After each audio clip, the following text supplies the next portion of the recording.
you're live.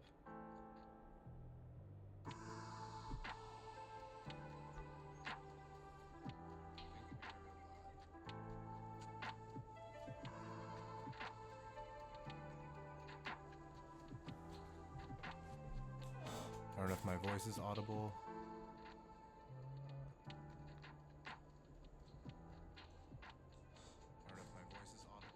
Yeah, it is. Good. Cool. All right. We can jump back in. Good.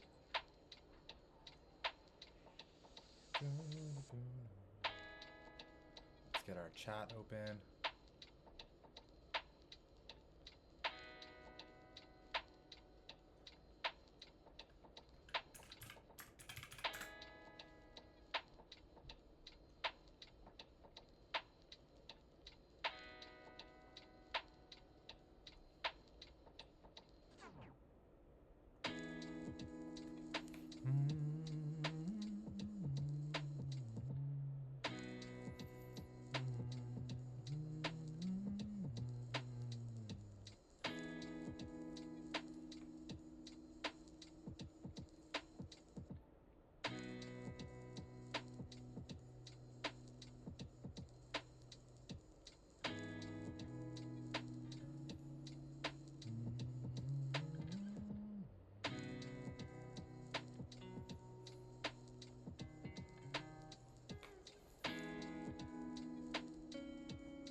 Okay, so today I want to read more about finance. So last time, I believe this was before Burning Man. So I was at Burning Man last week, and then I was working the week before, so it's been almost a couple weeks. We're getting back into it. Let's see. We're in the middle of reading through people, like writers and journalists. We're gonna make progress on that, but like I actually want to spend some time just like going through a finance section because it's relevant for some investing I'm doing and like a couple projects I'm working on. And we're gonna get to it anyway, so I just figure I should do it now. But to do that, it's gonna require creating kind of like an index to keep track of like in progress sections.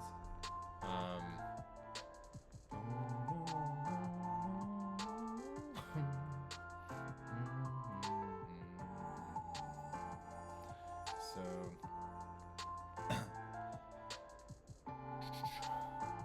we'll call this like progress index. And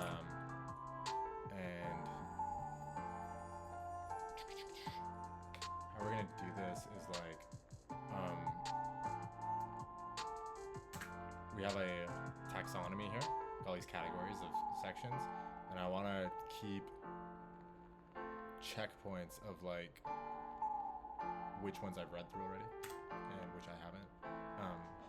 so that I can jump around a bit without getting completely stuck. So like, if I do like, yeah, it's kind of weird because like if you jump around too much, it's really hard to like have indices tracked. So maybe my inclination of how to do this is like, it's a bit more work, but keeping track of all the sections that have been read, so that way I can like, yeah, like a default is I could keep track of things that haven't been read, but I think that gets really confusing to define because there's so much that I haven't read. So yeah, I'm just gonna do that. So basically, what have we read so far? We've read in the people, writers, and journalists. I believe we had gotten up to modern. Yeah, last person we got was Watkin Tench. So I'll keep that as an index. And that's within people, writers. It's the section writers and journalists.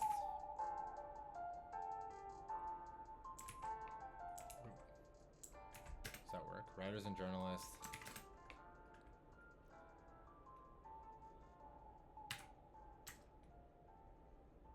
And I'll keep track of the sections for consistency. So we have some like, so we started at prose writers, and then the title we made our way down to was Europe, Caribbean, modern. We're still in prose.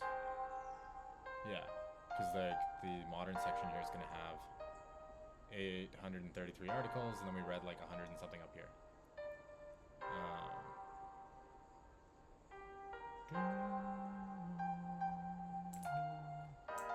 So we do that. It's kind of annoying making this index, but I think it's going to save us time long term. Prose writers, and then how do I define this? I guess I'll keep track of the range that I read. So I read from, on a bounded interval inclusive, we read from ancient to modern. And we'll have an open bracket. Why is it make it all weird? I see. Oh, I guess that's okay. So we begun with ancient, and we've read that, and we read up to modern, but we haven't read anything in modern. That's what these brackets mean. It's like math notation. Cool, so that's our current index. We haven't read any of the other stuff. So now what we're gonna do is begin on this other section. And so when I come back to here and I wanna resume reading the people section, I'll know that the checkpoint is to resume on the modern section and then read onward on that. Like, I don't anticipate I need to jump around more within the people section. I'll probably just do it linear. Cool. But yeah, I just like, I don't want to read 15,000 people back to back. I thought I did. I lied. Gosh darn liar. Let's go here. Entertainers, directors, producers, and screenwriters.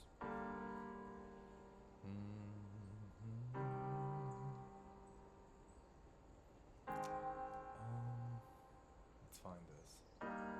So we got society. Where's finance gonna be? It's probably somewhere. I think I'd found it before.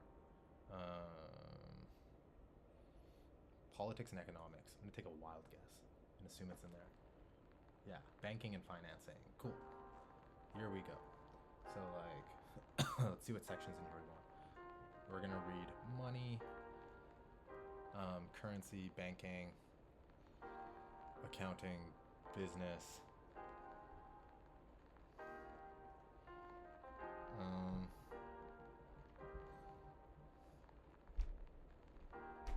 Economics.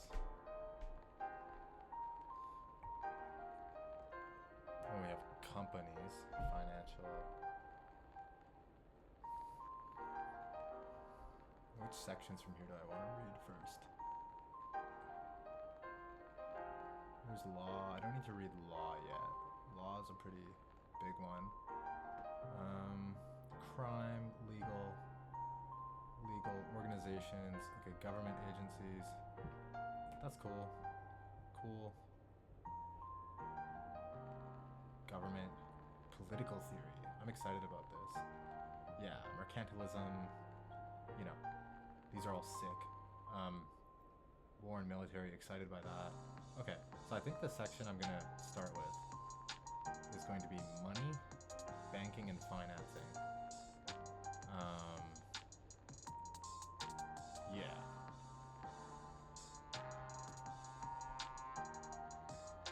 I don't think it goes super deep, but like, there's a few topics in here that I want to, that I are very time sensitive for me to understand. It'll probably be apparent as I delve into them, but it's some projects that I'm kind of stealthy on, so I'm not fully talking about what those projects are, but I need to know this shit, basically. So I will write out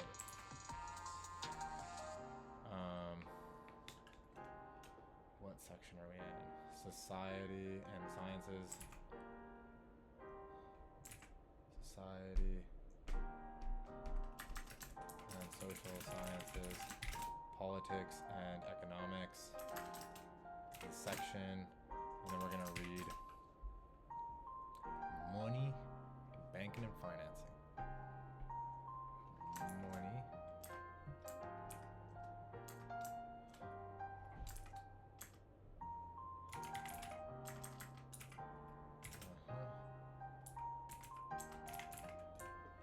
I guess this shouldn't be in the index yet because I haven't actually read it yet, but it'll go like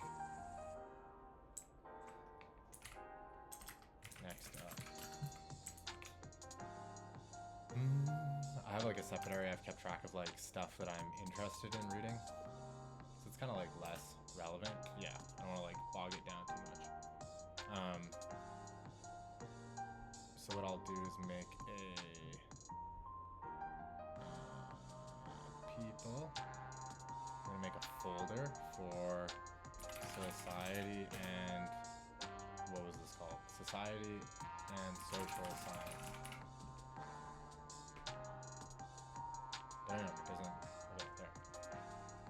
We're gonna add a note. Notes. Cool. There we go. We did it. All right, let's jump in.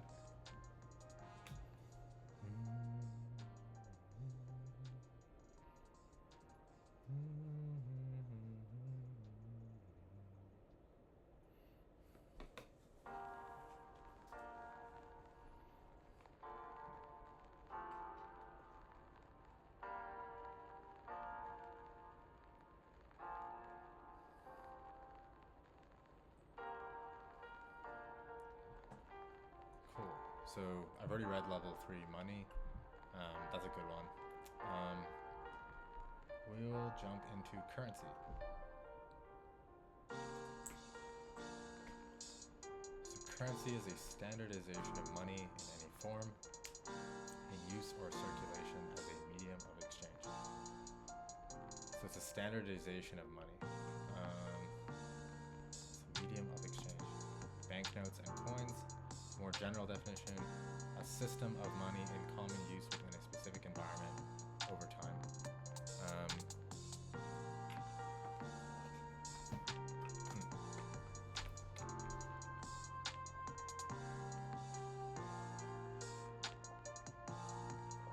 I can already tell this section's going to be a lot harder to grok because it's not just like remembering facts about people, it's like actually understanding something. And I'm just like realizing my brain like glosses over because it doesn't even understand what this shit is. So let's try and look at some examples. So like shells being used as money by an Arab trader. Yeah, that's cool. You know, these people trade shells. I understand that. We move to coins. So we have paper money.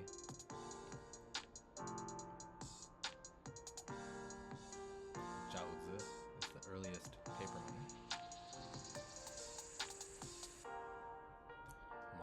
currencies. Currency codes and currency symbols.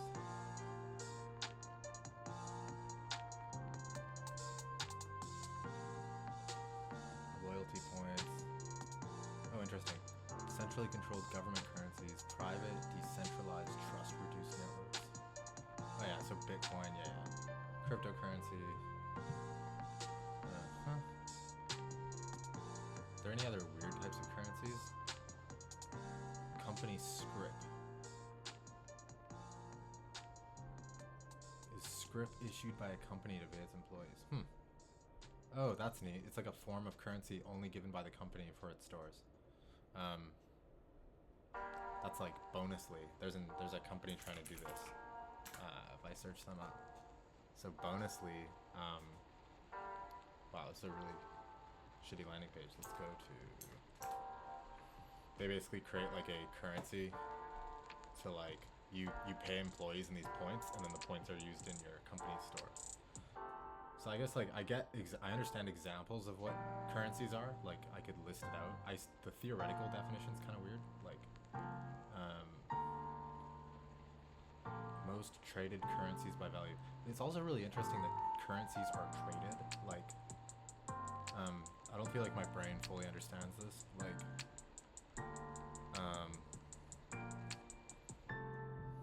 yeah, it's kind of fascinating. So let's see here. Like, yeah, the difference between money and currency essentially is a really interesting distinction. Money is an item or record that is generally acceptable as payment for goods and services. So it's like an IOU. It's something that tells you, if you give me this, I'll give you a thing back. And then it says a currency is a standardization of money in any form. So I feel like it could be useful to like kind of ChatGPT, Perplexity, whatever, these things to get a better understanding. So I'm going to open like I can use Claude, Anthropic's AI. Open a chat. Can you help me understand intuitively the difference between money and currency?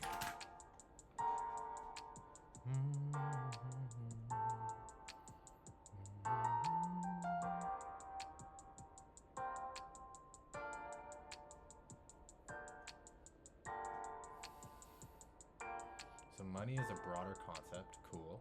A medium of exchange, a store of value, and a unit of account. Okay, that's like the textbook definition. An idea or a system that allows us to assign value to goods and exchange them efficiently. It's abstract, yes. Has many forms. Currency is a specific form of money. It's the physical or digital representation of money that we use every day. So the big difference is it's like tangible, it's defined, it's issued, it's the commonly accepted form of money in a particular region.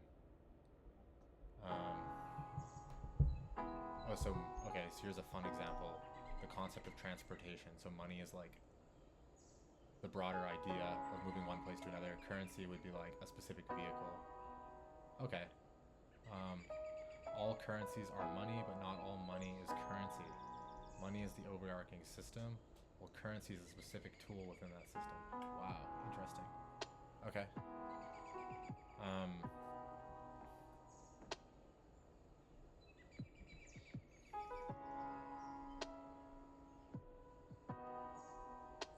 Currency is a system of money in common use.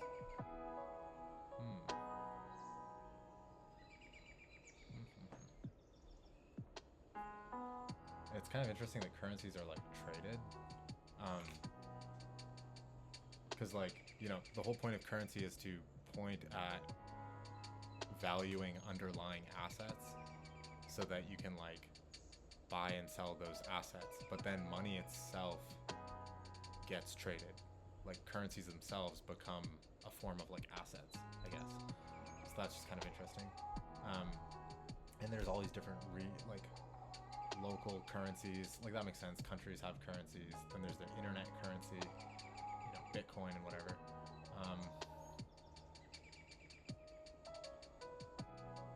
banks control them all. Yeah.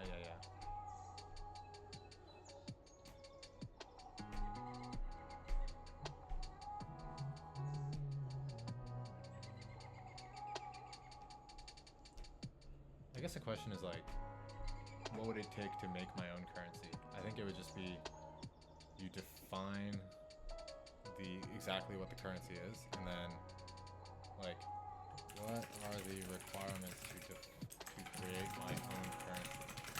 Yeah. What does this mean?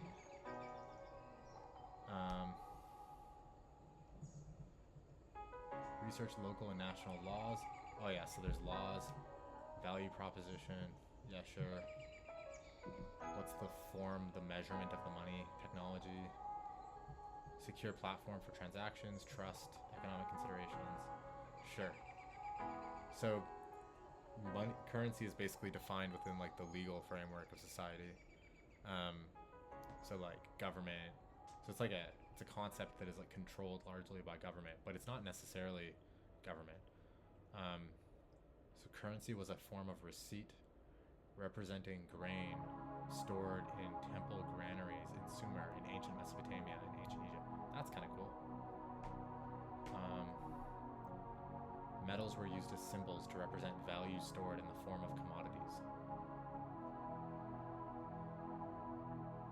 The Fertile Crescent. Huh. However, the collapse of the Near Eastern trading system pointed to a flaw. Collapse was a time of widespread collapse. Wow. Mass migration.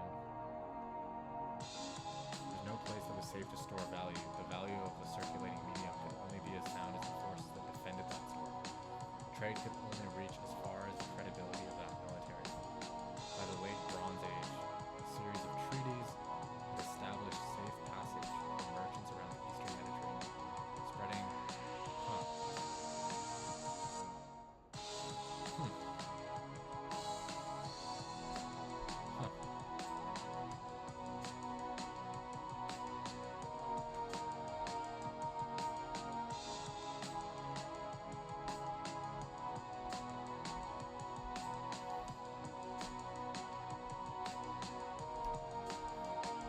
So I feel like some things I want to drop here is like,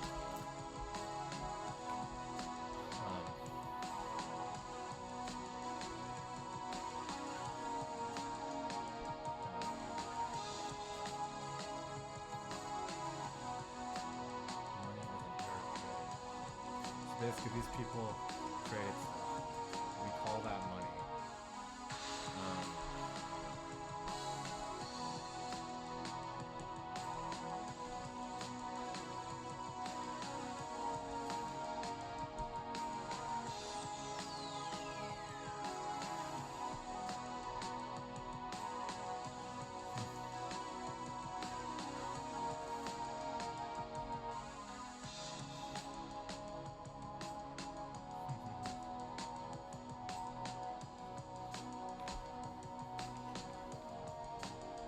Okay. Like, so I guess with some of these concepts I want to grok, it's like, what do I need to understand about this? So it's currency. How did the first currency come about? Did money come before currency? Can you have money without currency? There's some other questions. My goal here is to kind of like just take a bunch of shots at understanding like parts of this concept, because like I still just don't have a clear picture of like what is the definition of currency? What is the difference between money and currency? A bunch of questions here.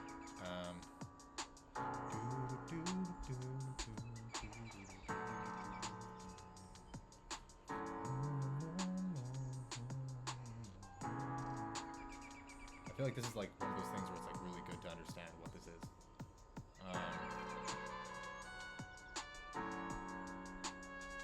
pseudo currencies have developed. Yes, you got that. So basically, my loose understanding is like people perceive that they kind of own and control assets like water and like rocks and cows and stuff. And turn this down, maybe this slaps a little too hard. People basically, yeah, they have a bunch of these like physical resources, maybe even conceptual, like I'm not sure.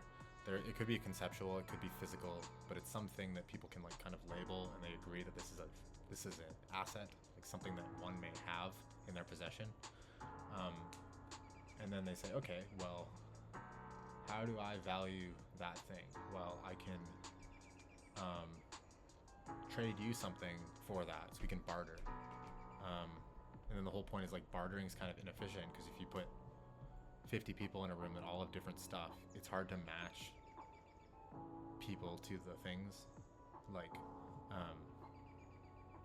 some people have cows and some people have like grain, and like it's hard to, it's like a really rigid measurement of like how much people value each of those things, and like it's not an efficient market. Essentially, not everyone's getting the best deal they could,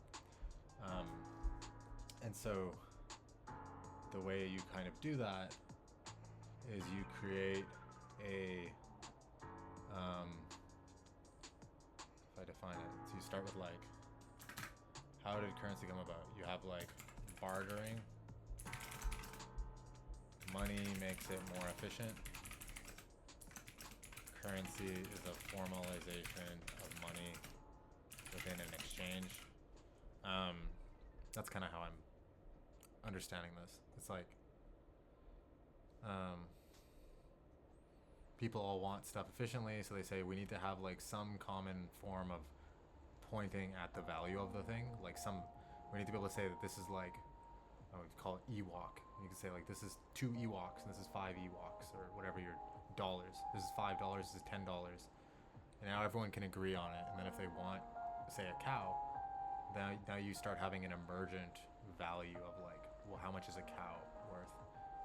And it's like a consensus mechanism that's like largely agreed upon by the market.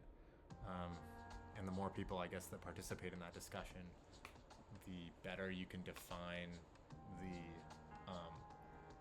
the value of an item. And then and now naturally you have a bunch of markets where people are trading. So now I see why currency trade comes about, is because this formalization of having this idea of money and then saying we're going to make a coin or some currency, like a way of actually representing money within a market. Now there's a bunch of types of money, ways that money is manifest. Like the Chinese came up with money, the Japanese have money, the US have money, everyone has money, the internet made money. And so now you're like, oh shit, well, how do we participate in each other's markets? You trade that money, and then there's like ratios that are determined, which is kind of interesting how you like decide how much a US dollar is relative to a euro versus like, it's all this very emergent thing. I imagine the internet's made this really good compared to without. Cool. So I think I vaguely, I think I understand high level. So what I might do is generate some cards by asking questions here.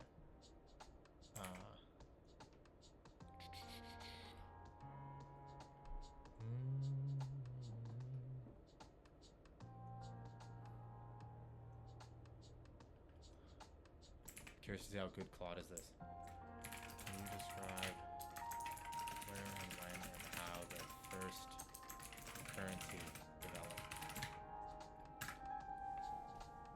See how right this is. I'll actually compare Perplexity and Claude here, because I think Perplexity is actually doing a legit search, and then like Claude's kind of like all over the place.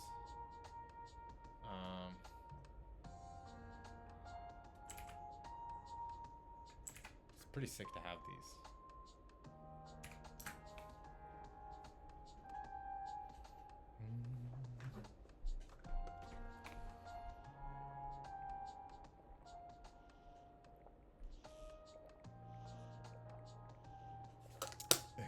just going to Wikipedia. That's funny. We're doing a big cycle. First currency is a complex process. Thank you. Thank you for telling me it's complex. Just so that really helps me understand it.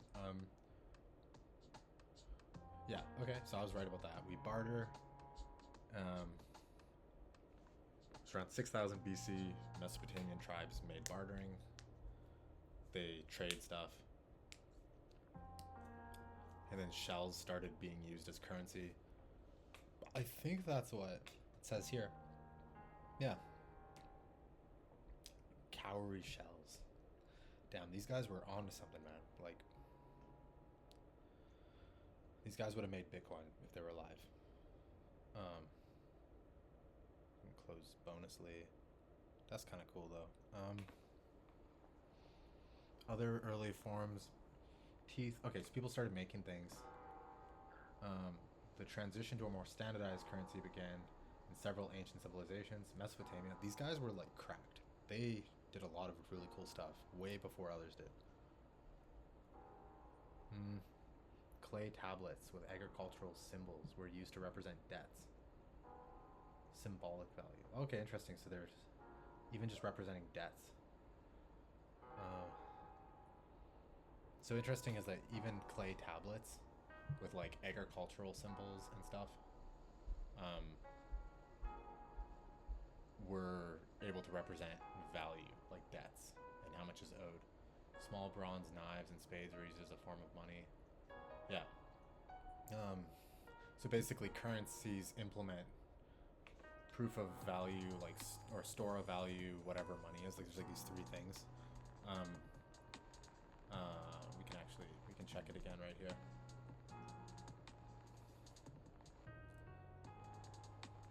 Payment for goods. Yeah. Medium of exchange, a unit of account, a store of value, and a standard of deferred payment. Sometimes a standard of deferred payment. So like, so this is technically, this fits into that, it makes sense, but it's very different. It's like not a coin, it's clay tablets with writing. And then the first coins came about in, interesting, like China, Lydia, Turkey, by the 6th century BC. Coins were being minted in various parts of the Mediterranean. Okay, so coins, like, this is a very long time ago. Paper money. They made paper currency in like the Tang Dynasty, Tong, whatever, Tong and Song.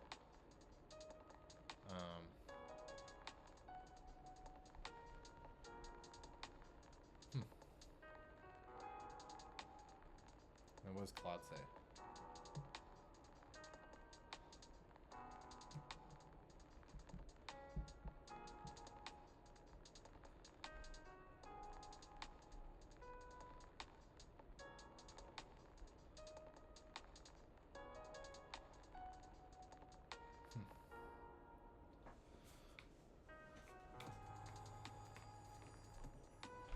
That's kind of cool.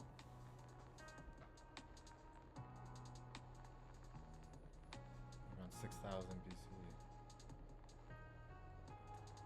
So if I had to like create an answer for this, it would be like, how did the first currency come about? And I make a couple line answer.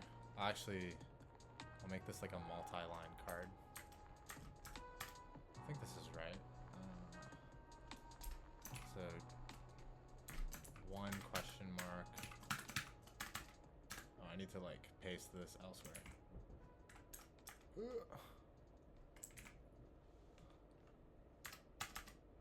Wow, it doesn't let me delete the bullet point. Sad. That's dumb. Come on. Come on, Obsidian. Why you do this?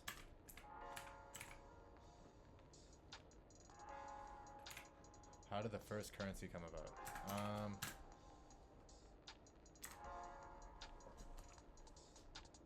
6,000 BC, Mesopotamian tribes introduced bartering. So that's the first thing. So we'll put that. So it's 6K BCE. Um, and then what happened?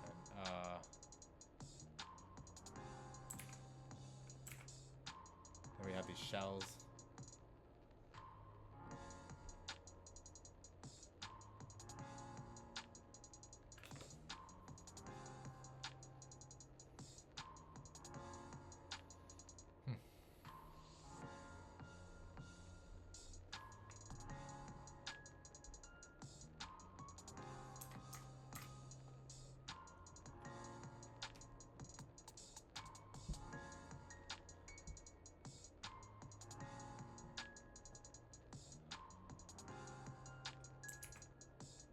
Man, Mesopotamia was just like on this. They were just on this shit. Like, they started with like bartering. They started with clay tablets. They were just like, these people. This was an advanced little society. It's kind of wild. So I note that.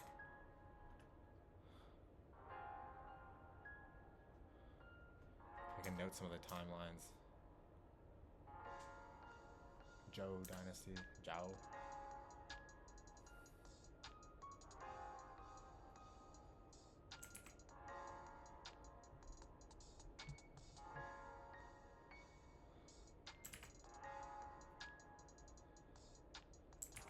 Yeah, so then we have like securely dated coins. Kingdom of Lydia. And the first regulated coins around 600 BC.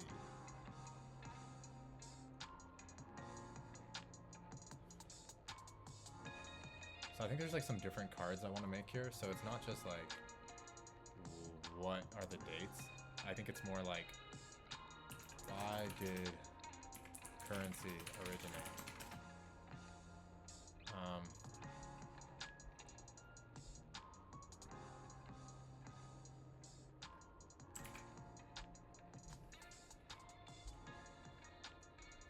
So like why did currency originate is that's the real question.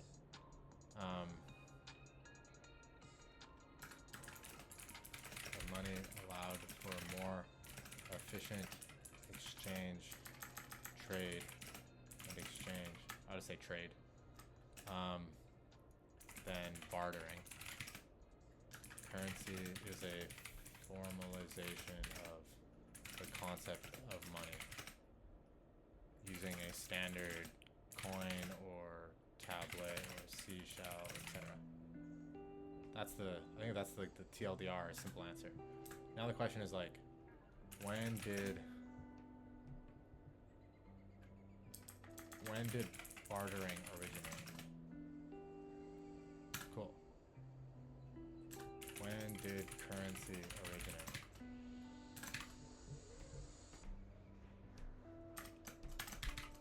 So that's when bartering originated.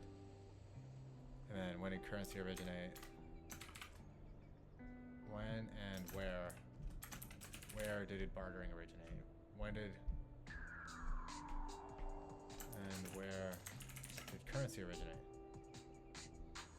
Natural objects like cowrie shells were used in early as 2000 in various parts of the world.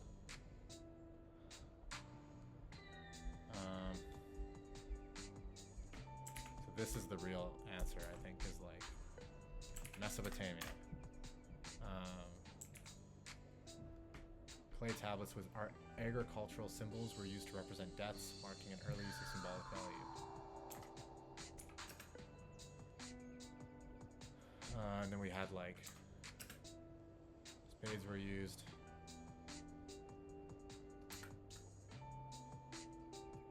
When were coins invented as a form of currency? So there's these different time periods. Guangdong, Henan province, China. I didn't realize it's so old. Wild. Kingdom of Lydia, modern day Turkey, is often credited with issuing the first regulated coins.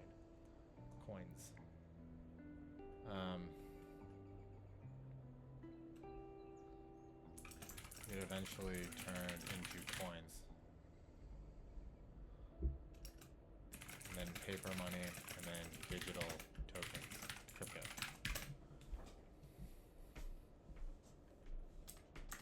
I'll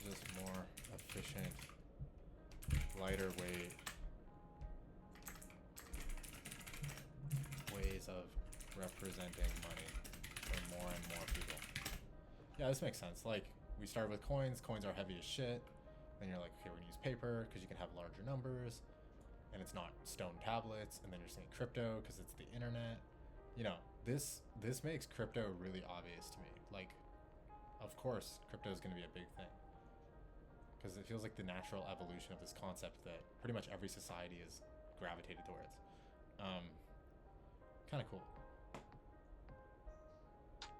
So we've answered that. Did money come before currency? Well, now that's kind of trivial if you understand that. Or actually, is it?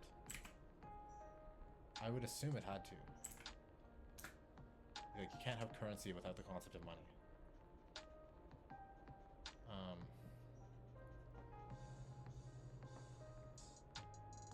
Medium of exchange is probably only a little.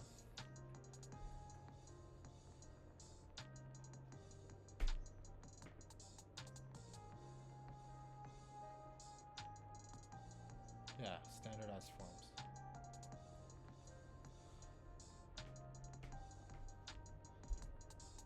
I see.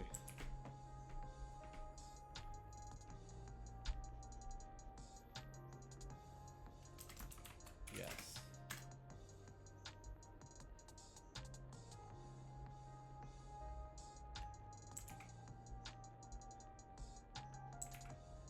So early forms of money included bartering systems, commodity money, using valuable items like shells.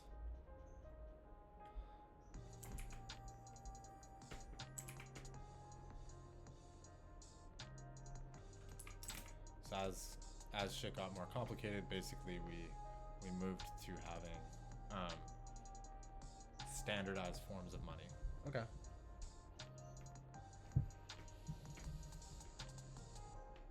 Livestock in agricultural societies. Shells.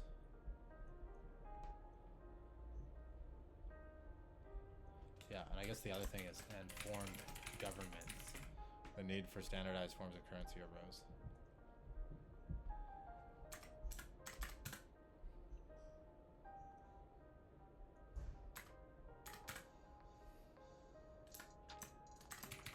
Yes, you can have money without currency. That's what that would mean. That'd be pretty obvious because money is abstract. It could be any form, any way to store value via medium of exchange. What are I keep forgetting what these three things are. Medium of exchange, unit of account, store of value. Medium of account for some subset of this. Currency is a formalized version of money with governance, controlling the rules of it, distribution of it. The rules of the money. So what's the definition of currency? I feel like that's more clear now. It's like an instance of money that is governed.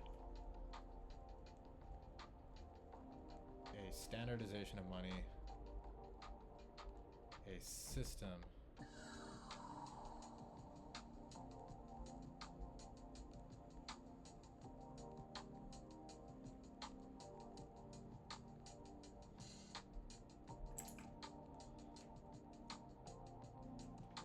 a concrete form of money that is governed and standardized as some form, some medium of exchange in circulation. I think that's like a fair way to define it. They may act as a store of value, so they don't have to. Yeah, so these concepts are just like different. What's the difference between money and currency? And I think we already answered this. Money is abstract. Currency is a tangible, exchangeable, standardized asset that represents money as a medium of exchange, store of value. That represents money. That's what it is. I think that's the answer. Standardized asset. Cool. Okay, I think I grok what money is and what currency is. I think I spent quite a while on that because like pretty much everything comes from understanding what money and currency are. Notice these are also like, this is like level 3 article and level 4, which means like this is literally in the top 1,000 concepts in Wikipedia. So it's like worth putting a bit more reps into that. This is top 10,000. And then like, you know, cash is top 50,000. It's like once you understand what currency and money are, knowing what cash and coins and mint and pennies and stuff, this is like way more trivial. You don't even need to like, you don't really need to like read that thoroughly. So I'm not anticipating like reading all of these or needing to, particularly.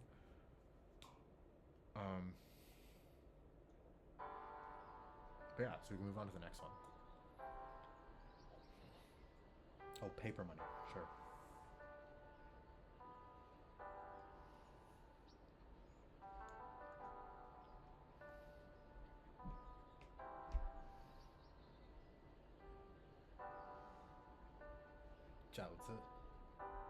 So banknotes is paper money, right?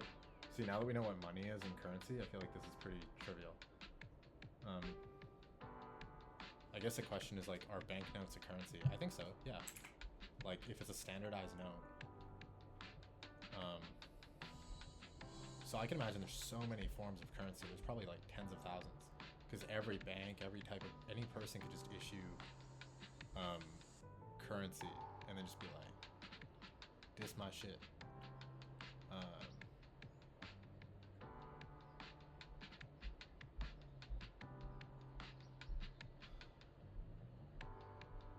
What is hell money?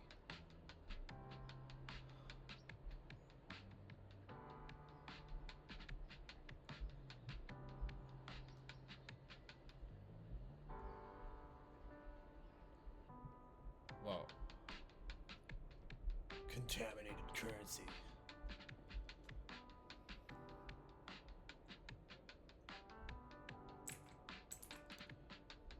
Is a banknote a currency?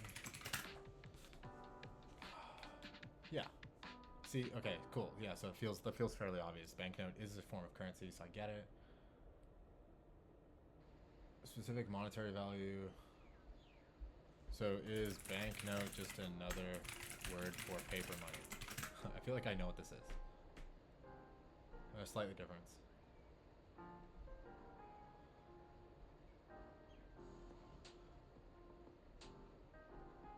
Oh, sure.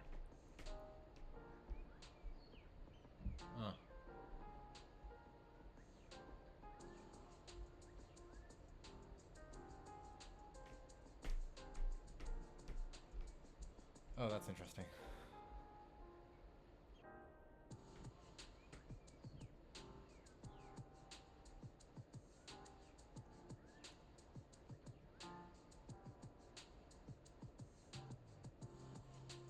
Most paper money in circulation consists of banknotes issued by...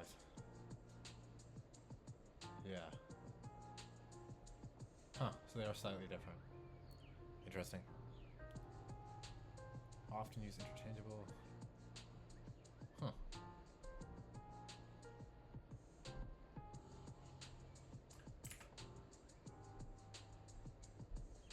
Cool.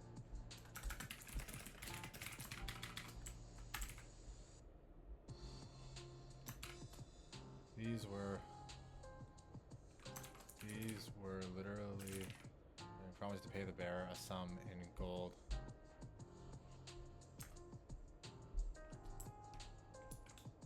The owner, not bearer, that's an abstract word, of a sum in silver, gold, or silver.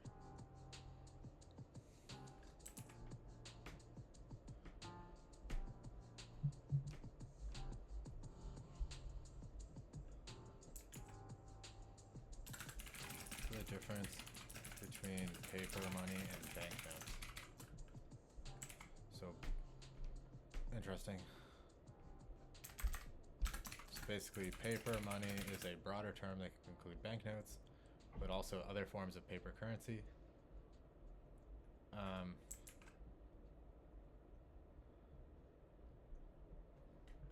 A banknote is just any note issued from a bank that entitles the owner to something from the bank. Paper money is a broader term that can include banknotes, paper currency issued by other non-governing parties, and more as medium of exchange.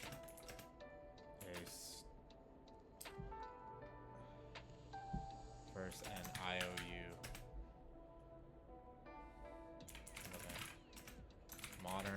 Modern banknotes are effectively paper money.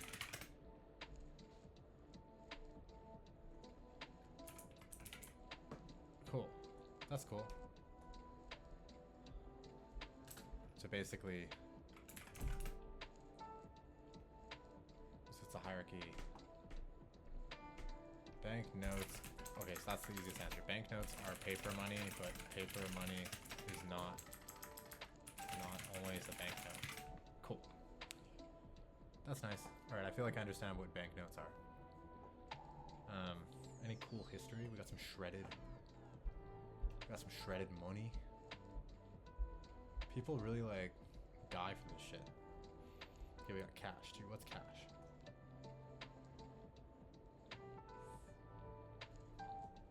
Okay, I feel like that's pretty trivial.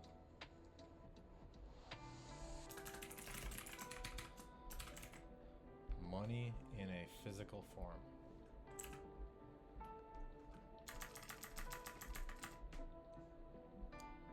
Currency, such as banknotes. So the physical form of currency, like banknotes and coins, that's cash. Oh, so cryptocurrency isn't cash.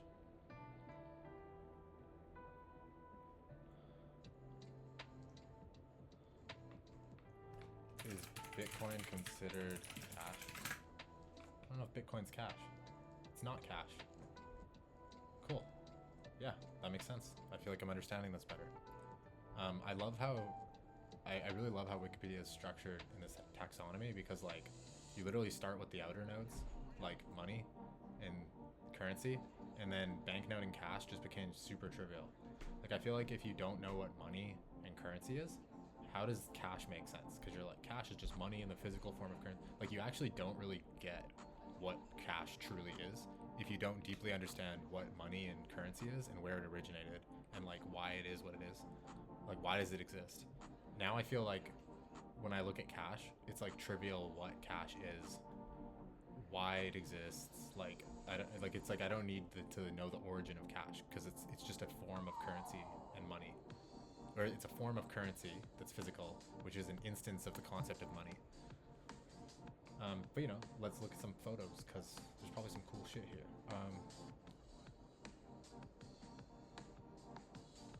The cash holding of cash is roughly attributed to 3 modes. I don't really care about like super specific, like speculative, like what is cash. It's like banknote tracking, ransom money. Yeah, I get it. There's like kidnap people, credit cards, cashless payments, cost some payment, cash and consumption. Yeah, that's cool. I mean, not much to that. Let's see if we can guess what currency this is. That's US dollar. That's Canadian. That was easy. Wow. From Morris, Minnesota. That's my last name. 2007. Wow, this was uploaded like wait, how many years ago is that? 17 years ago? Holy shit. Cool. All right, next one is coin. Interestingly, coin is more broad than cash.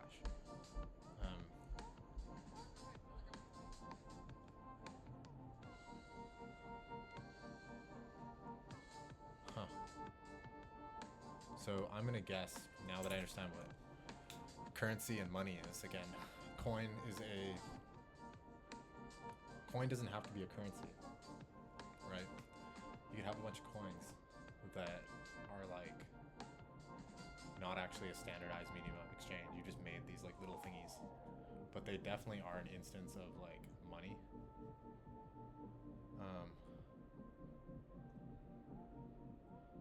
I'm gonna double check that, but I think my understanding is correct. Is it true a coin is a form of money, but not necessarily a currency? This better be the case, I swear to God. Coins as money. Coins are indeed money. Yep. Coins in most cases are currency. Haha, so I'm right. Fuck yeah, I love being right. I love being right.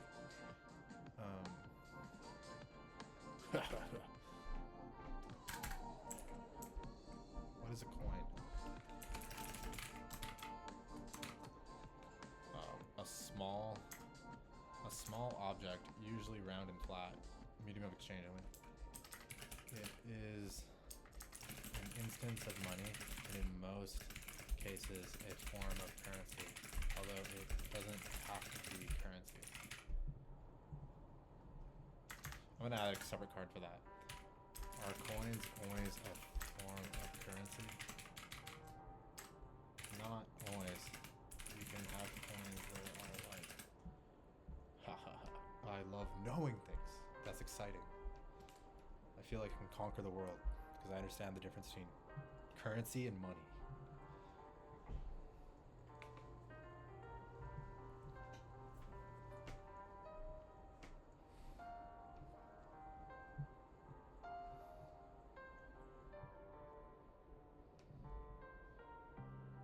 Where did I put this answer? It was here. Okay. Like,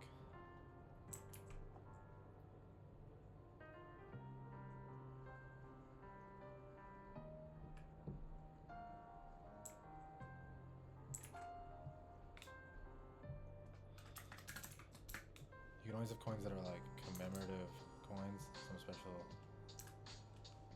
Put some lists. I like these examples. Ancient coins, monetary value to collectors but are not current currency. Huh. Great examples. Tokens. I'll say coin-like objects used in specific contexts, like arcade tokens, are money within that system, not official currency, as they aren't an efficient medium of exchange amongst peers. Despite being governed by the arcade and allowing for some direct exchange between arcade goers and the arcade. Very interesting. The arcade tokens is a fascinating example because, like, yeah, you are making a local money. It is almost a currency, but it's like that feels like it is like on the edge of the concept. I feel like this one could be called a currency, right? Because if you're saying a currency is an instance of money for an exchange, I feel like not official. They aren't an efficient medium of exchange amongst peers, despite being governmented.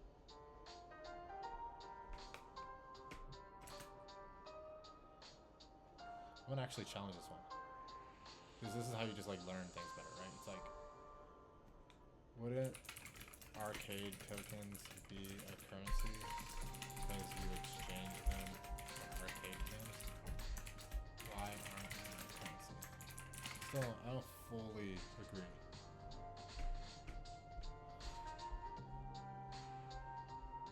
They do function like currency. They have fixed value. Why aren't they not? They're often not. So some people might disagree. Yeah, and they're not governmented. Yeah, I think that's the main distinction that came to my mind too. Are money within the system and not efficient currency. They aren't an efficient medium of exchange amongst peers for items not directly within the arcade, and they aren't really governmental managed, although the arcade can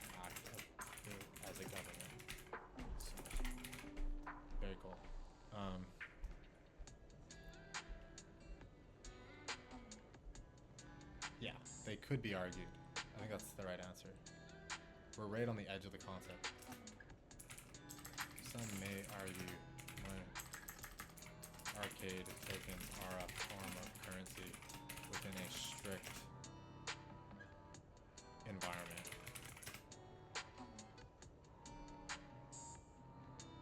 Yeah. Nice. Okay, I know what coins are. Now we're getting into this like really granular section of like a bullion coin.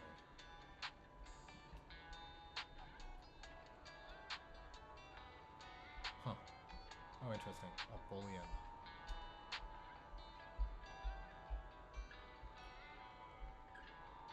Huh.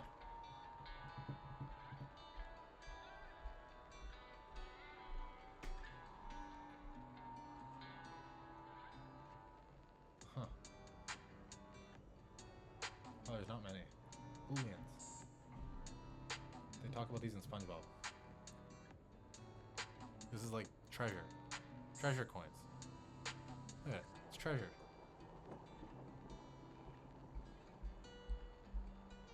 Huh.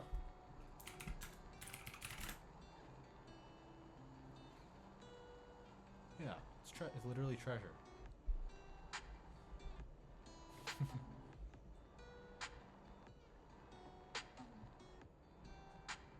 Cool. That's satisfying. Are they actually referenced in SpongeBob? Oops. Let me SpongeBob. I think I'm thinking of like doubloons or something. Wow, you can actually buy SpongeBob gold coins though. That's kind of cool. Wow.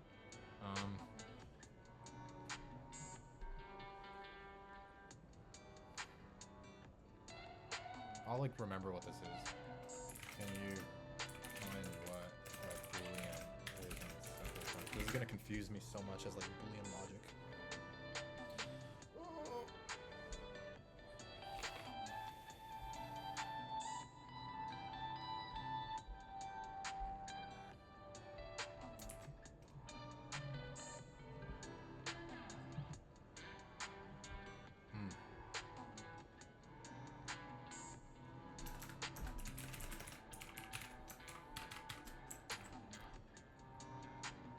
Often kept in bars of ingots.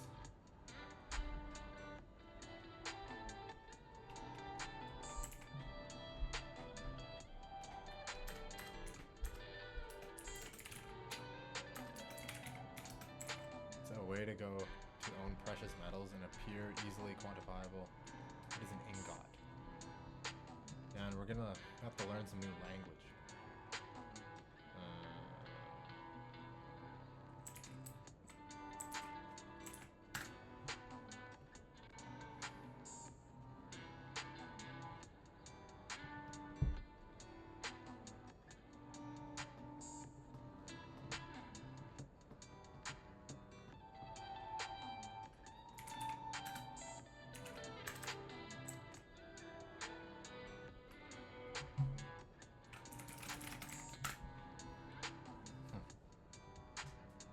I'm just trying not to skip out on learning words I need to know. So like bars, basically.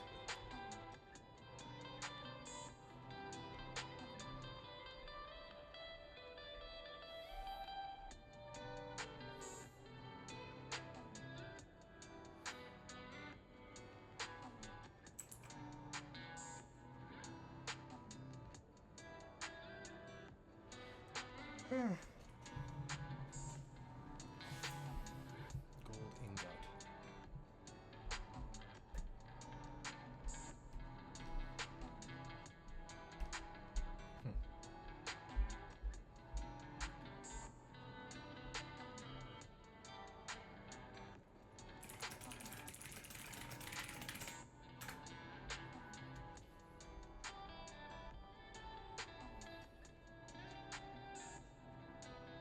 Solid block of metal, typically a oblong. God, I'm just gonna find so many words I don't know. Has been cast by pouring molten metal into a mold. What is an ingot? guess this is like makes sense. I don't know these words. Like, a solid block of metal, oblong in shape. What does oblong?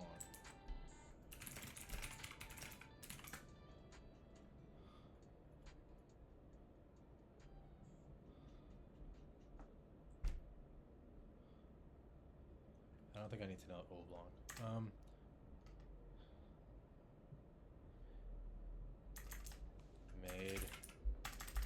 Made by simple words. Pouring molten metal into a mold. Why is it used? They're a basic unprocessed form of metal readily for fertile refining.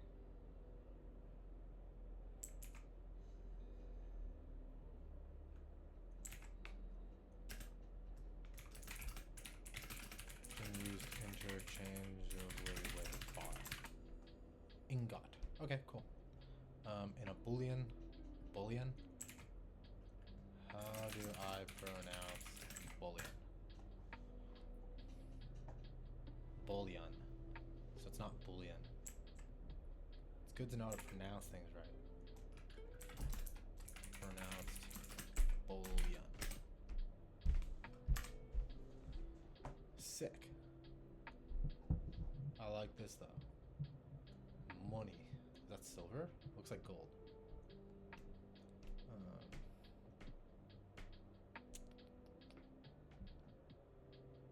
Okay. What do we got here? Cent.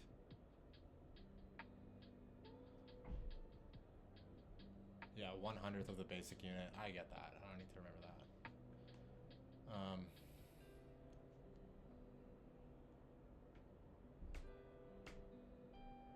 Grading the value of a coin. I know what that is. I know what a commemorative coin is. A mint makes money. Yeah. A penny is a 1-cent coin. Oh, the smallest denomination within a currency. That's cool. Oh, that's actually...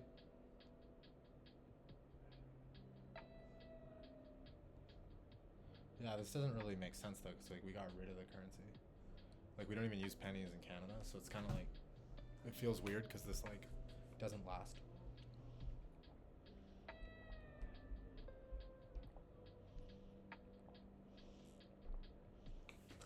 I feel like the Canadian government's gonna have to like issue new currency because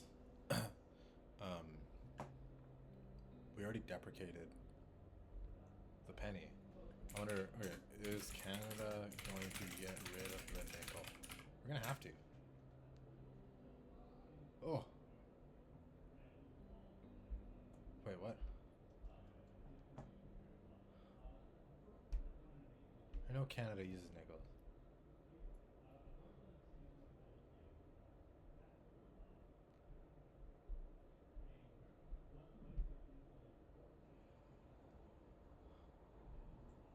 Huh.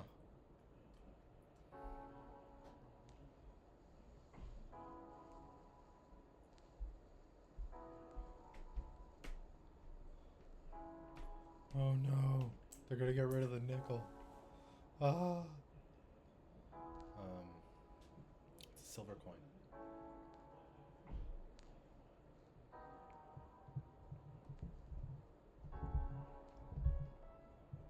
Sure.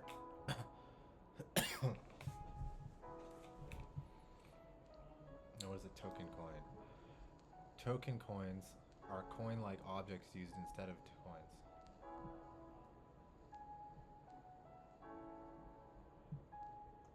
What? What?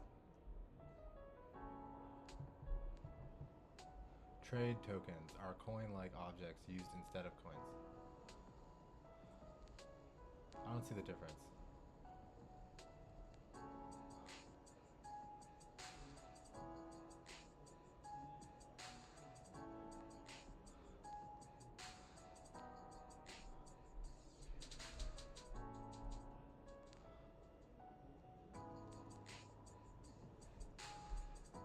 Oh, yeah, this is actually fair to understand. This is the whole arcade example. So token literally means like more niche. Yeah.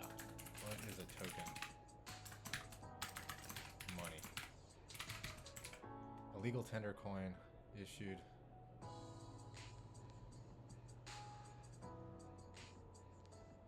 Coin-like objects used instead of coins.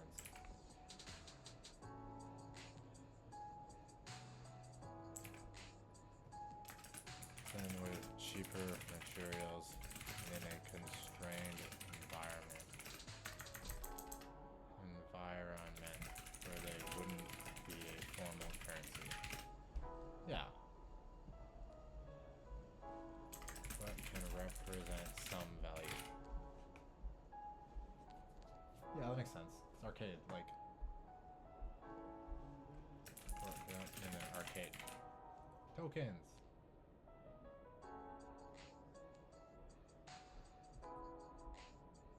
It's cool, you can collect them.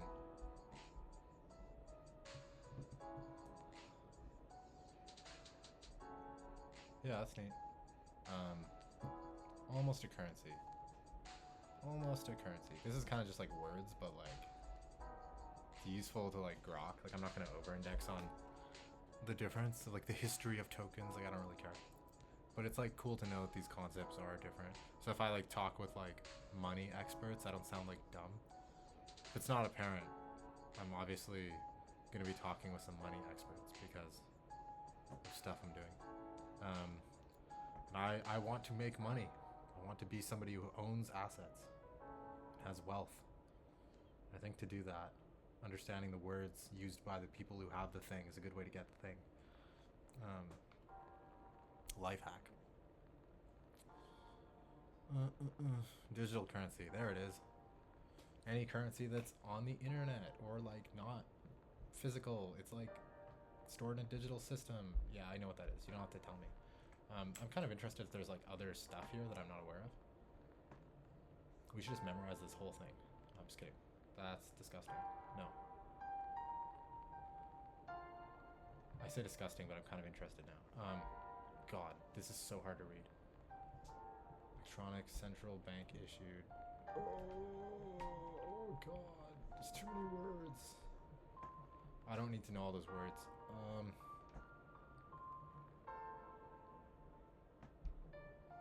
No nice pictures. What's this? Rand. E-gold. Huh.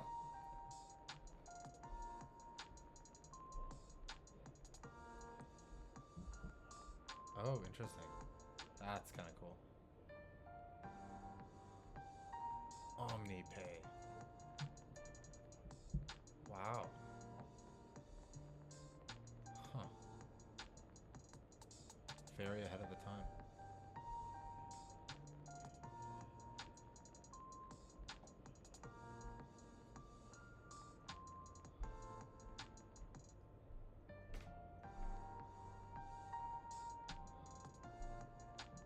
Hackers.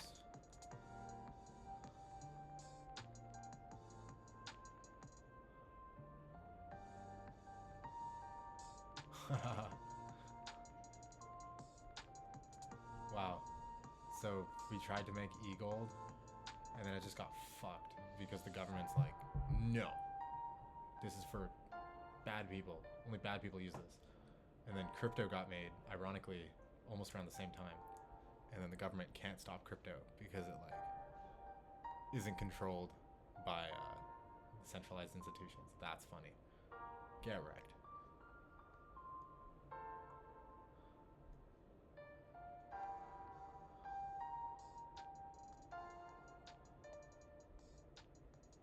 Huh. Interesting.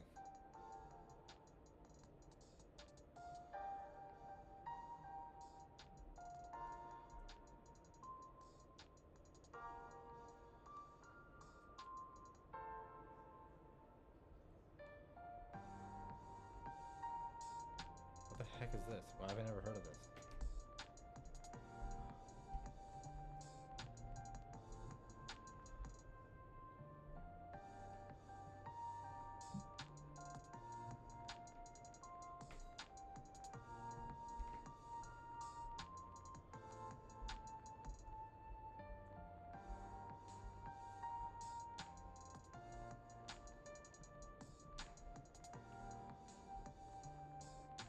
it's just a cryptocurrency. This shit's all like, it's all the same. It's all the same. It's a blockchain. Oh, but actually, that's kind of interesting. Is the Venn currency a cryptocurrency? If it's not, that's kind of cool. Google or DuckDuckGo, y'all not giving me the answers I want. Gotta go back to your perplexity. Huh.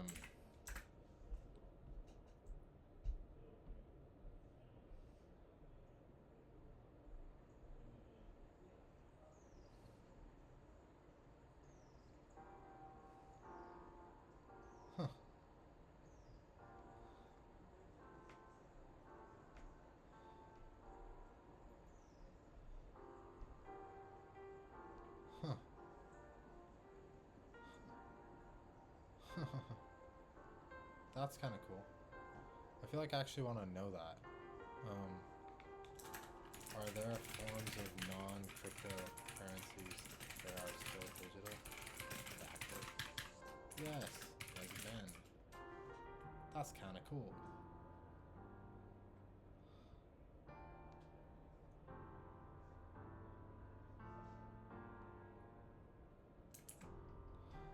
Huh.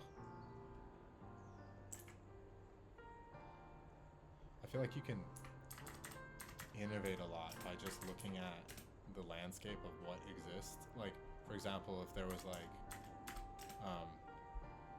if you had crypto and then you have traditional money and then you're like, what if I make a digital currency that isn't cryptocurrency?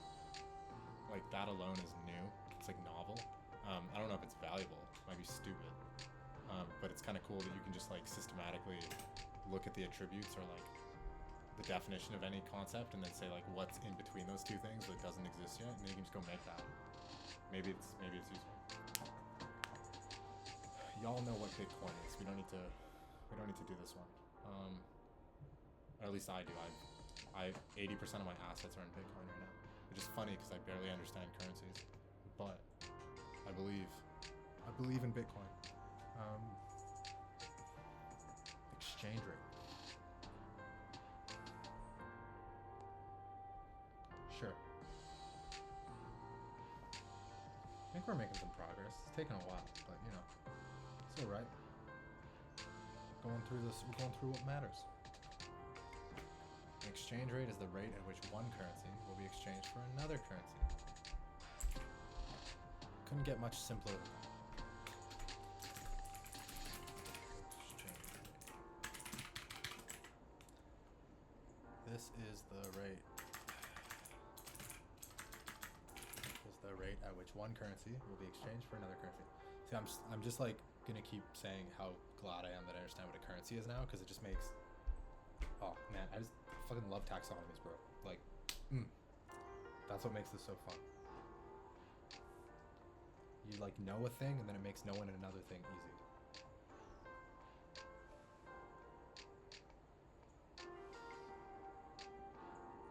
Yeah, cool. It's just like how it's the rate of exchange. It's literally what it is. They exchange, they fluctuate a lot. It's kind of cool.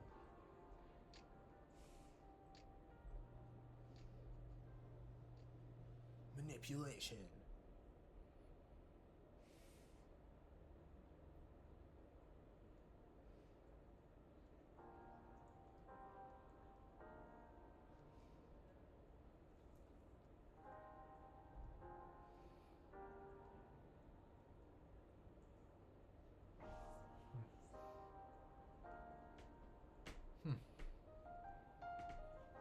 That's interesting that you can manipulate the exchange rate.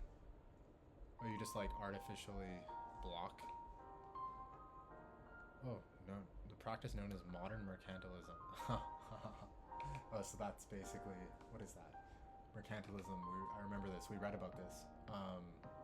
It is the basically economic policy of like collecting gold and like hoarding shit, but not exporting it. You export something else, but you just like hoard this asset. Yeah, so if you basically just hog your currency and you don't allow others to have it or do exchanges, then you can like artificially increase the exchange rate, I guess, because it's funny.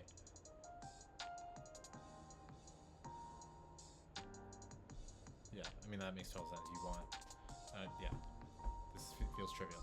I'm actually surprised this is level 4. I guess, like, exchange rates are important. It just feels like an obvious concept.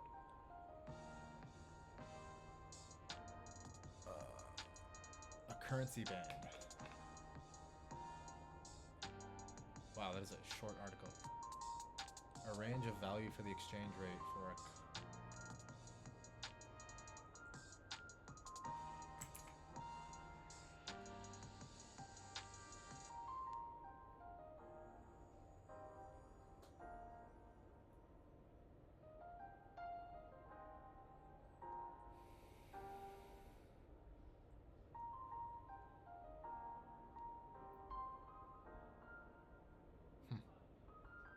That's cool. I feel like this is...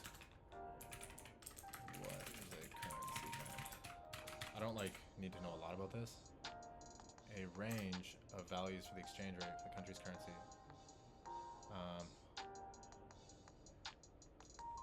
The renminbi.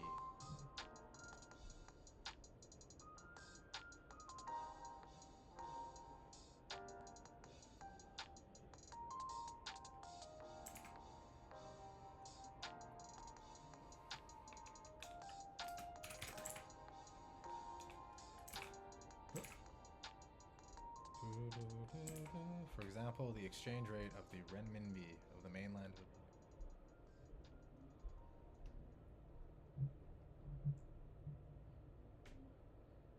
The renminbi, the yuan. We're just gonna call it that. Yuan.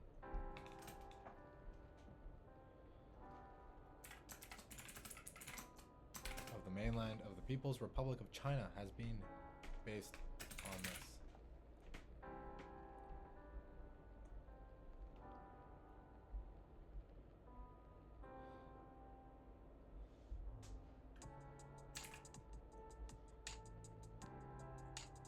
Yeah, I mean, this feels kind of dumb for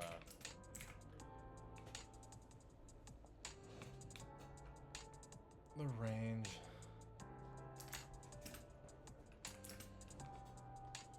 And will intervene in the market or return to a fixed exchange rate if the value currency shifts outside this. Seems kind of dumb. Like, that's like heavy government intervention on value. Which I guess is like where you get like a bajillion terms about what government shit is, like,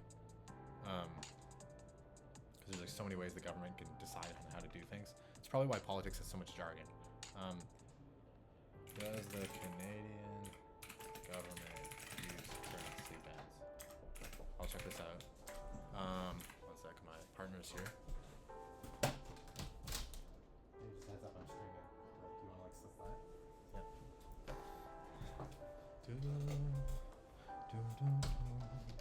We're studying currency bands.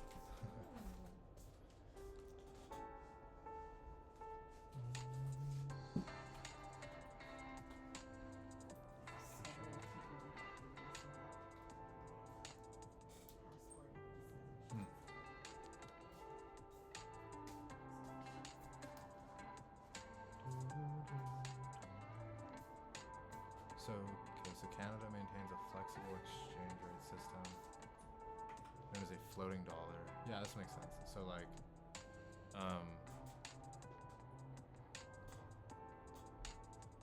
basically some governments like intervene on their currency value and then some don't. That's roughly what I would expect from China versus Canada. So we can move to the next one. Okay, currency symbol, that's trivial. Hard currency.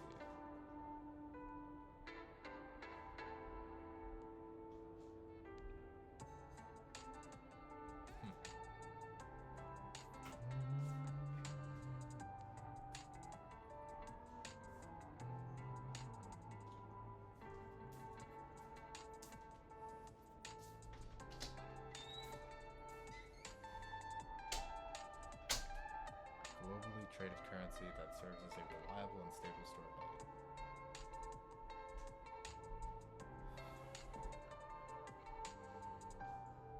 Hard currency.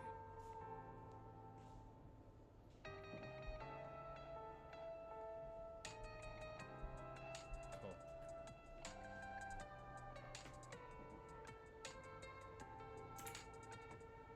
Stay hard.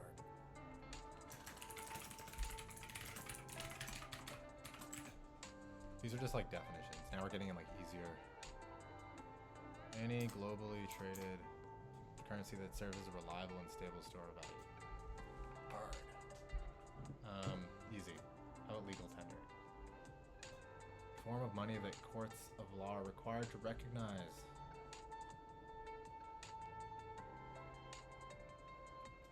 Huh. That's pretty true. That's pretty straightforward as well. These are all like really simple now. A form of money.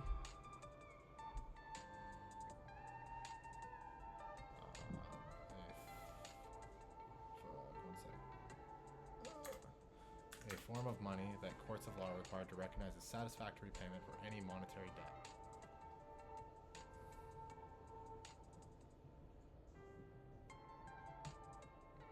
There is no obligation on the creditor to accept the payment. The act of tendering the payment discharges the debt. Huh. It is anything which, when offered, tendered in payment of a debt, extinguishes the debt.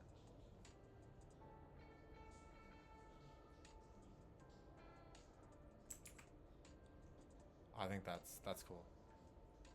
Yeah, I feel like I understand why this concept is needed.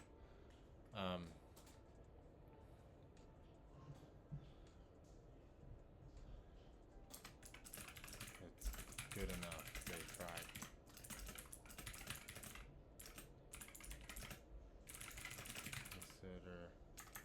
Consider legal tender. Yeah, I mean, this makes sense. It seems like a useful law thing to have. Because you could just have like, yeah, this makes total sense. Like if you have a bunch of conflict and people say you owe me shit, and then like, and then people disagree on like what's valuable and what's not. You just have this like endless fights. Defining legal tender can help conflict resolution when parties may not align on what is and isn't valuable as a means of paying off debt. It seems like currency and like legal tender and all this stuff's like really useful for like preventing all-out wars, because imagine a lot of wars are just tied to like owing, like having debt with someone. I don't even know much about history, but I just like, that's my intuition, is that it's probably, if I had to guess why wars are started, it's probably like you insulted my god, you killed my girlfriend, or like you killed somebody that I like, or you stole something from me and now you're in debt.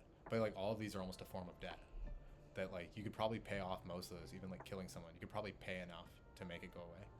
And then you get in this argument of like, well, that's not good enough. Like, I don't care about your seashells, buddy.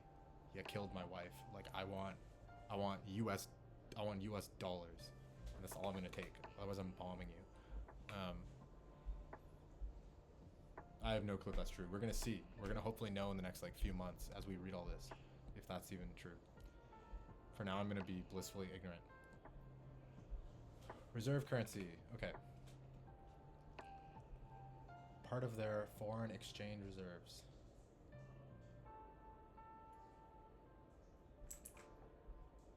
Yeah, I mean, that makes sense. This is all pretty trivial. My brain's getting a rest.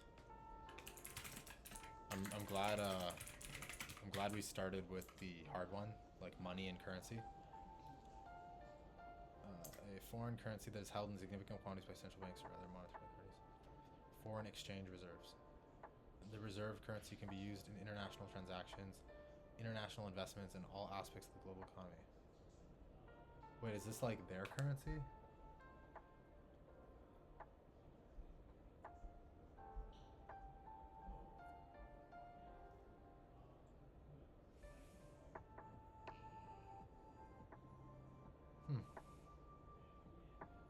Canadian dollar. Yeah. Wow, no Africa. Rest in peace. Africa just getting wrecked. Damn, the US dollar's got the strongest reserve currency. How are we, like, I say we, as like, I'm in the US as an immigrant, but like, US is cracked right now. Would hate for something to happen to them.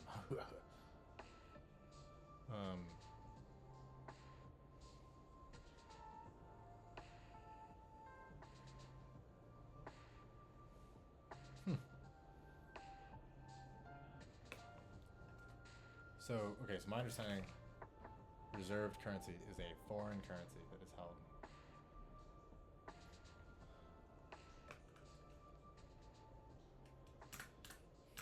What is the leading reserved currency countries holder? USD dollar. The US dollar. It's kind of wild that the US dollar is the leading currency by how much? Let me see. Check this again. Still by a good amount. Like French, like other, like these aren't even like close. Japanese is actually surprising how close Japan is. The US dollar is just dominating. Why? What? Did we like win something? What made the USA dollar the dominant reserve currency?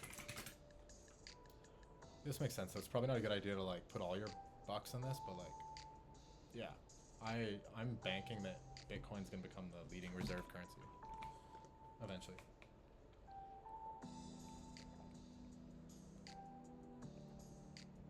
I mean, governments might clamp down on it and prevent that, but I just have a belief that the natural incentives of like Bitcoin are gonna make it exceed government. They're gonna have to just integrate it. Unsure though. That also might just be untrue because like governments give too much of a shit about maintaining power. So, they might just suppress it. But all my money's in Bitcoin, so I don't want to believe that. Oh, I see. World Wars.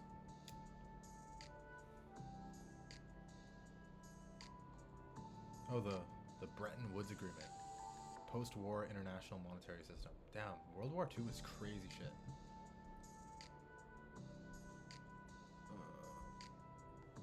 Global superpower with a strong economy while European economies were devastated. Get wrecked, Europe. Y'all got fucked because you've made Nazis.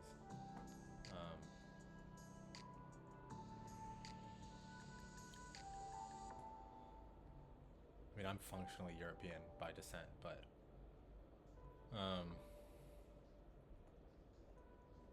I mean, this makes sense. This explains why there's so much war and shit. It's like lets you become the winner. If you win a war, it seems like you get quite a lot. That's not talked about a lot though.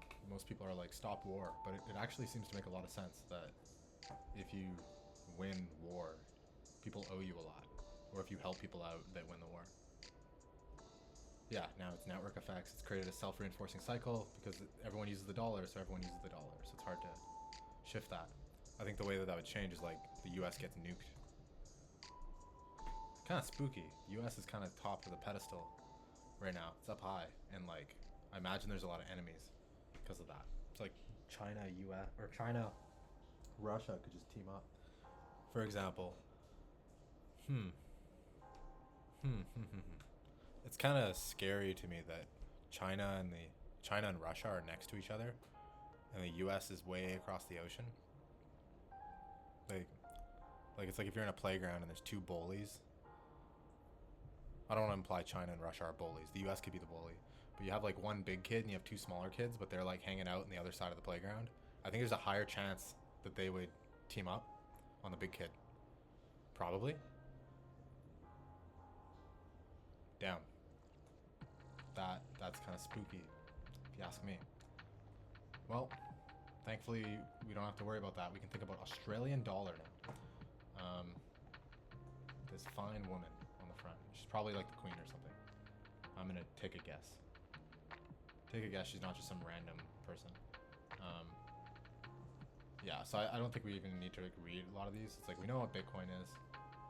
Oh, they gave it a special symbol here. What does that mean? Delisted good articles. Oh, wrecked. Wow, Bitcoin was listed as good.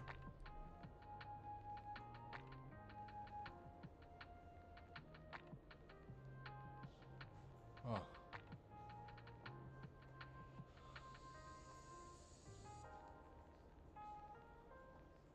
Yeah.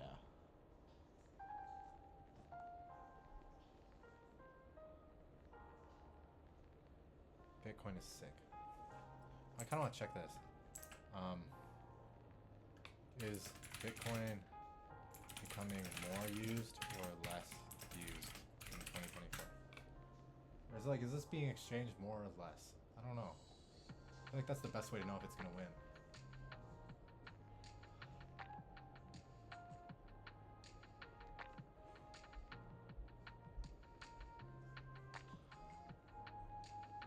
Yeah, so Bitcoin had 5 million users in 2016, 560 million in 2024.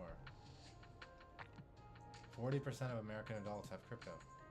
There's 30% last year. I don't know. If you ask me, seems like Bitcoin is gonna do pretty well. Like, more people own it, more people exchange it. I think that's how currencies get valued, right?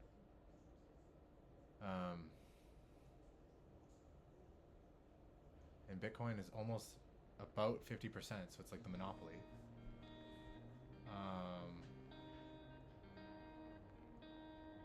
Institutional adoption, January 2024. It's just up, up, up, up, up, up, up. I kind of want to buy more Bitcoin. That's what this tells me. Okay, this is going to become a stock exchange trade thing. Bitcoin value. I think Bitcoin's down though right now. Yeah. It's actually a great time to buy more Bitcoin, I think.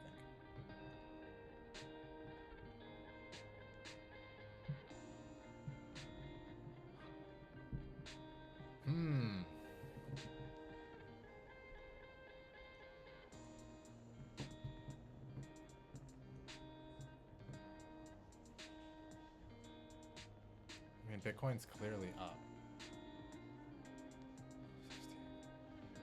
It did have a big spike here in 60K. I'm banking a lot that Bitcoin's gonna end up at like 200K or more. It just keeps getting adoption. Bitcoin adoption curve.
It looks like it went down this year.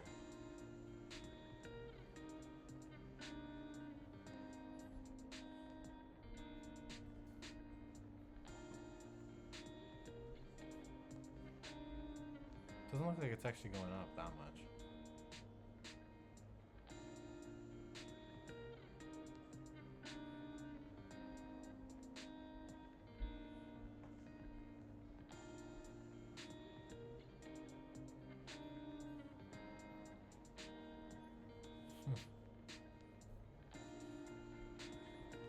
Interesting, it's Latin America, it's like lower. It's like the underdogs.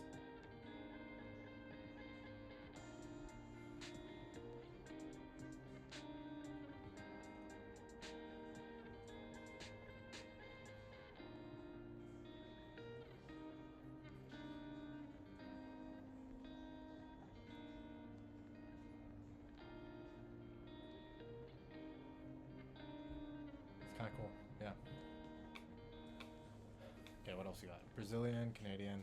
I think we can skip all these. Oh, this one's interesting. It's the name of two currencies. Central African franc.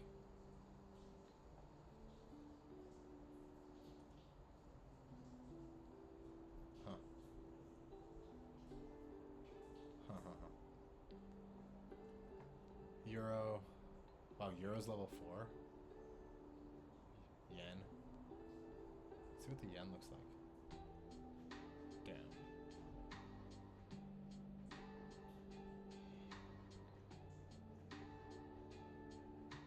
It's pretty.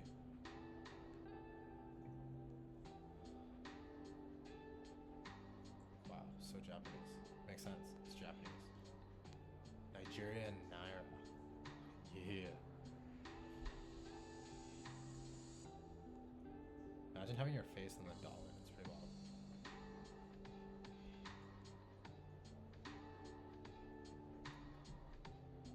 Europe didn't use people. Mexican. Most of these other ones use people's faces.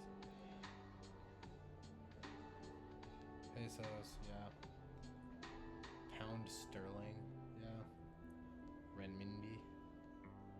Oh, is this all the same person? No way. Damn. Bro. Dude took every bill. What a hog. Is it all Putin on the Russian bill? No. Interesting how some of these countries put their faces, their leader's face on every bill, and then some are like, no, I don't give a shit.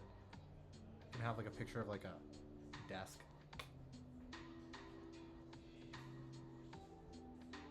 Oh, this one makes sense.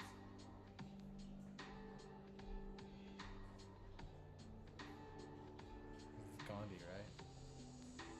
I think that makes a lot of sense.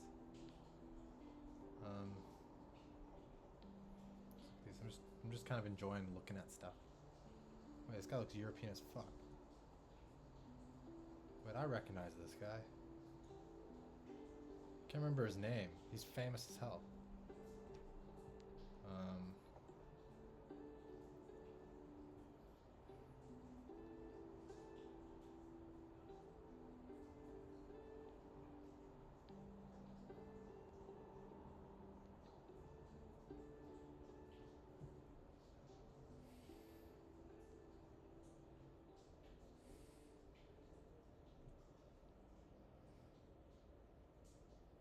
That's just another, that seems like pretty esoteric.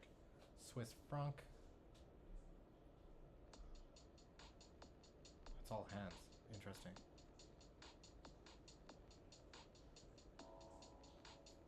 The franc French.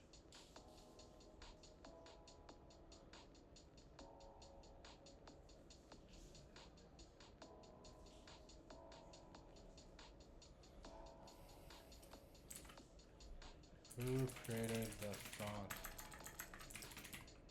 as currency?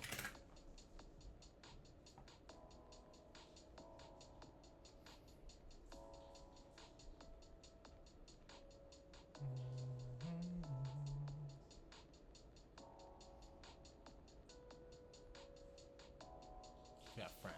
Makes sense. The francs. Turkish.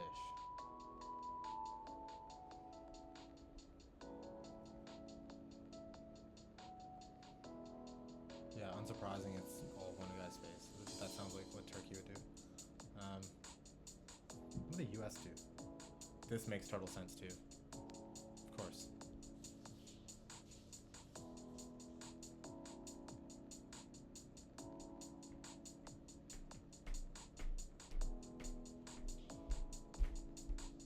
Cool. I think I'm going to pause here for a bit because we made some progress, went through money. And I think what I'm going to do is resume tonight and go through more. I'm going to get through all the banking section. How much should we just do? We just did 39. It's not bad. It was like slower, but this is like stuff I wanted to like understand better. And yeah, then we're going to go into like the deeper banking and finances. We'll try to get 80 done tonight. Let's see. Retail, check, debit, interest. Yeah, I feel like a lot of this stuff I can grok fairly quick. The financial market section I'm very weak in, so NASDAQ, yeah, there's gonna be some stuff. But cool, I'll take it. Feels like progress. And yeah, I'll resume streaming tonight, probably. I'm just spending a lot of my weekend reading. Because I feel like it, and I can.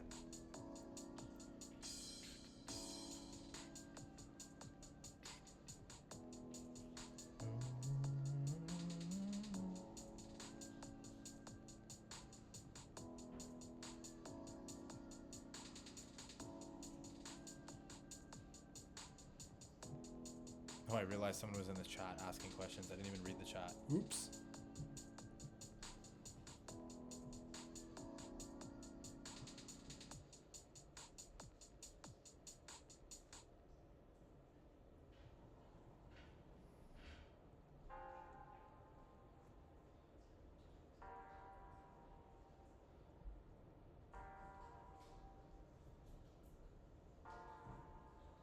Can I whisper?